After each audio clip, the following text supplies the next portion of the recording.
Sebenarnya gue agak bingung mau bahas apa untuk review kali ini. Padahal ini adalah review dari Mobo B550 yang memang sudah gue tunggu sejak lama. Sayangnya Mobo yang gue review ini bukanlah Mobo yang dengan gimmick termurah. Dan juga untuk reviewnya sudah bertebaran di mana-mana. Dan kayaknya agak sulit untuk gue generate traffic supaya teman-teman mau nonton video gue. Dan gak mungkin juga gue bersaing dengan indie preview kayak Jagat Review ya. So, gue Yusuf dari Kepo Tekno. Buat kalian sudah bergabung di channel ini, terima kasih sudah meluangkan waktu kalian untuk review gue kali ini. Ini adalah Mobo B550 dari ASRock Taichi. Dan kali ini gue diberi kesempatan oleh ASRock untuk mereview salah satu Mobo ini yang merupakan salah satu Mobo B550 dari jajaran teratas ASRock. Yang jadi masalah, B550 ini menurut gue adalah kembaran identik dari X570 ASRock Taichi yang pernah gue review di video sebelumnya. Secara visual Mobo ini identik banget, namun mungkin ada beberapa hal yang gue rasa B550 ini menjadi lebih baik dibandingkan seri X570-nya. Terutama di bagian desain. Desain di bagian shield untuk heatsink VRM yang sebelumnya berwarna abu-abu, sekarang menjadi agak kecoklatan, dan menurut gue ini tampak lebih elegan loh. Dan tentunya perbedaan lainnya adalah hilangnya fan pendingin untuk chipset PCIe yang sebelumnya ada di X570 ASRock Taichi. Hilangnya fan ini dikarenakan memang B550 ASRock Taichi ini tidak memiliki kemampuan yang sama dengan X570-nya di dukungan PCIe 4.0-nya, di mana hanya terdapat satu PCIe X16 dan satu Ultra M.2 NVMe yang bisa menjalankan PCIe 4.0 secara full performa. So, untuk kalian yang ingin menikmati speed maksimum dari PCIe 4.0 ini hanya bisa didapatkan apabila kalian memasang VGA di slot pertama dari motherboard ini, dan untuk SSD hanya di slot Ultra M.2-nya saja. Anyway, menurut gue untuk saat ini kebutuhan akan slot PCIe 4.0 memang belum urgent banget. So, gue sendiri nggak merasa butuh-butuh banget, kecuali gue gamer Nexus yang memang butuh untuk komparasi speed dari RTX 3080 di PCIe 3.0 melawan PCIe 4.0. Anyway, channel itu emang bagus banget kalau kalian benar-benar nyari indie preview untuk hardware PC dalam bahasa Inggris. So, untuk mencari justifikasi gue dapat merekomendasikan Mobo B550 ini cukup sulit bagi gue. Terutama karena B550 dan X570 ASRock Taichi ini memiliki harga yang mirip-mirip. So, if you are already using X570 ASRock Taichi, you can skip this video. Or you can continue play it, so maybe I can get better watch hour. Then, ya kita mulai aja ya review Mobo yang menurut gue paling keren ini. ASRock Taichi B550 ini merupakan Mobo dengan chipset B550 terbaru dari AMD di jajaran lini ASRock yang mempunyai desain dan performa yang menakjubkan. Mobo ini dibekali dengan pendingin VRM yang terhubung dengan single heat pipe yang gue lihat cukup solid, dan pengetesan pun membuktikan VRM dari Mobo ini bisa menjaga suhunya dengan sangat baik, yaitu berkisar di bawah 60 derajat Celcius. Tapi ini menurut Anantech, karena gue nggak punya thermal gun sehingga gue nggak bisa ngukur sendiri. Tapi kalau hanya berdasarkan pembacaan dari hardware info, untuk chipset Mobo terbaca suhunya hanya sekitar 50 derajat Celcius dalam kondisi pengetesan saat VGA terpasang di PCIe 4.0 X16.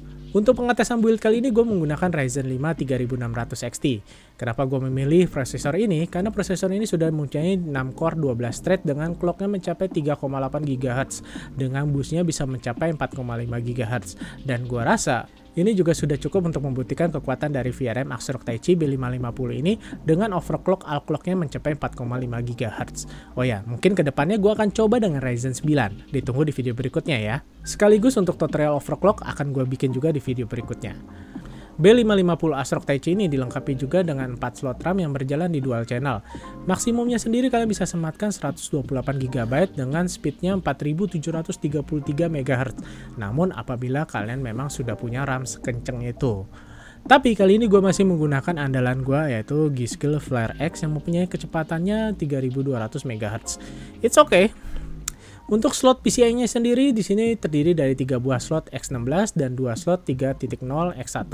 Dan seperti yang gue bilang pada awal video tadi, untuk line Gen 4-nya hanya berjalan di X16 saat terpasang satu VGA atau perangkat yang menggunakan PCIe X16 lainnya. Sedangkan apabila kalian menggunakan di slot kedua atau memasang dengan 2 slot bersamaan, maka kalian akan berjalan di Gen 4 ke X8. Dan untuk slot ketiganya di sini hanya berjalan di PCIe 3 X8.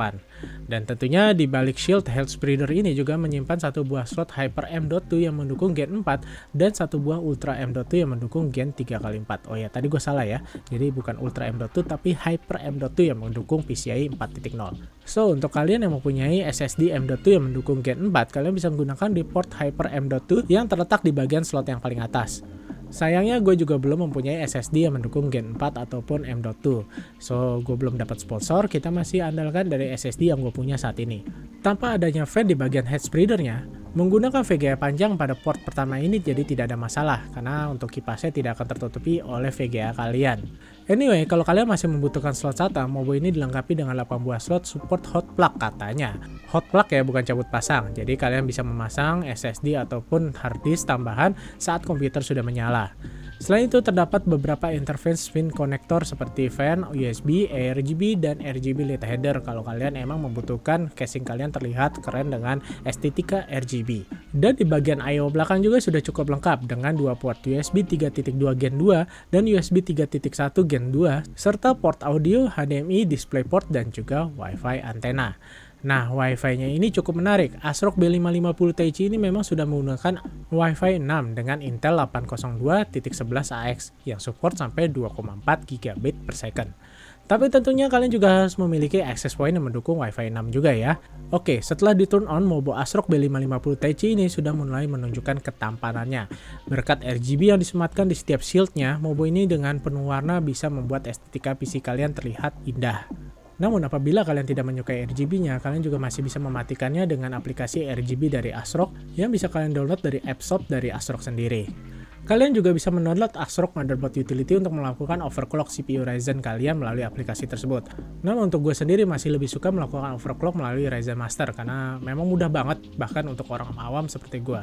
Performa dari Mobo ini memang cukup luar biasa, namun di sini memang gue masih menggunakan voltage yang aman yaitu 1,35 volt. Karena sekali lagi gue bukan overclock master kayak Alpha dan PSU serta cooling gue juga masih standar banget.